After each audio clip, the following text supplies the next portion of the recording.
Perkenalkan, nama saya Aimatus Maulida dari kelas 9I. Di sini saya akan mempresentasikan tugas PEI pada bab 1, yaitu Al-Quran menginspirasi meraih kesuksesan dengan semangat mencari ilmu. Dan ini merupakan mind map dari bab 1. Ya, di bab 1 ini ada hadis yang menerangkan tentang keutamaan mencari ilmu, yaitu masalah torikon yaltamisu fihi ilman salhalallahu lahu torikon ilal jannah, yang artinya barang siapa yang menempuh jalan untuk mencari ilmu, maka Allah akan memudahkan baginya jalan menuju surga. Ya, pada bab ini juga kita akan mengajari tanda wakaf. Ya, wakaf itu menurut bahasa artinya menahan atau berhenti, sedangkan menurut istilah ilmu tajwid, wakaf adalah berhenti sejenak dalam melanjutkan kembali bacaan selanjutnya. Biasanya tanda wakaf terdapat pada tengah-tengah, tapi biasanya juga berada di akhir. Ya, terus di sini juga kita akan mempelajari Surat Al-Mujadilah ayat 58 yang berbunyi, Ya ayyuhalladzina amanu idza qila lakum tafattahu fil majalisi fafsahu yafsahillahu lakum wa idza qila susu fansusu yarfa'illahu alladzina amanu minkum walladzina utul ilma darajat wallahu bima ta'maluna khabir, yang artinya, wahai orang-orang yang beriman, apabila dikatakan kepadamu berikanlah kelapangan di dalam majelis-majelis, lapangkanlah, niscaya Allah akan memberi kelapangan untukmu. Apabila dikatakan berdirilah, kamu berdirilah. Allah niscaya akan mengangkat orang-orang yang beriman di antaramu dan orang-orang yang diberi ilmu beberapa derajat. Allah maha teliti terhadap yang kamu kerjakan.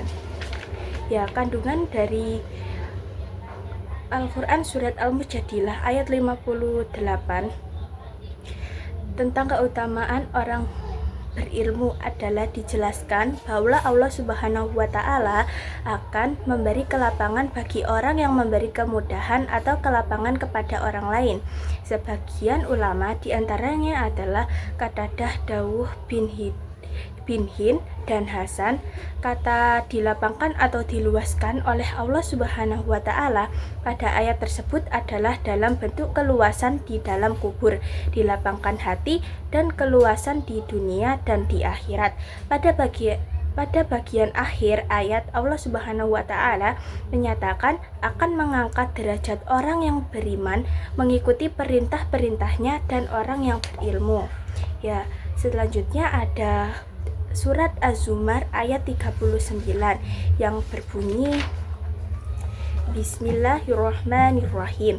Amman huwa qanitun ana al-laili sajidan wa qa'iman yahtarul akhiratu wa yarju rahmata rabbih qul hal yastawil ladina ya'lamuna walladina la ya'lamun innama yatadakkaru ulul albab, yang artinya, apakah orang musyrik yang lebih beruntung ataukah orang yang beribadah pada waktu malam dalam keadaan bersujud berdiri takut pada azab akhirat dan mengharapkan rahmat Tuhannya? Katakanlah Nabi Muhammad, apakah orang-orang yang mengetahui hak-hak Allah dengan orang-orang yang tidak mengetahui hak-hak Allah?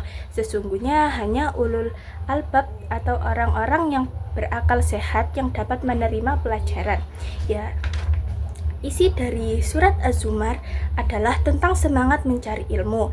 Dalam tafsir Al-Jalanin dijelaskan makna ulul albab pada akhir ayat tersebut berarti orang-orang yang berakal sehat yang dapat menerima pelajaran.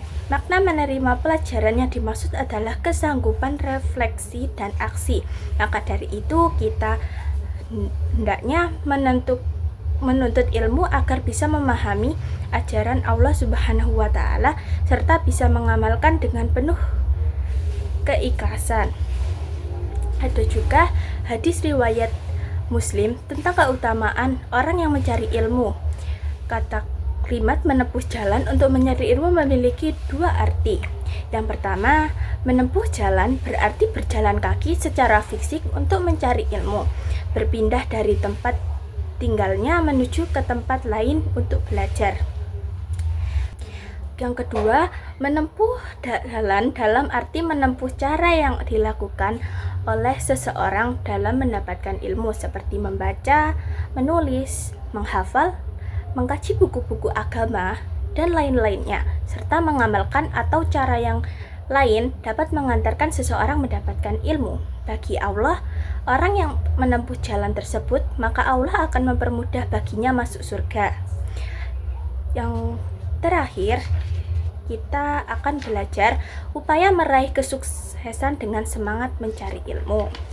Ada juga perilaku semangat mencari ilmu bisa dimulai dari hal-hal sederhana yang dilakukan setiap hari seperti berniat, senantiasa berdoa, bersungguh-sungguh, antusias, sopan, santun, dan lain-lainnya. Sekian presentasi dari saya tentang bab 1.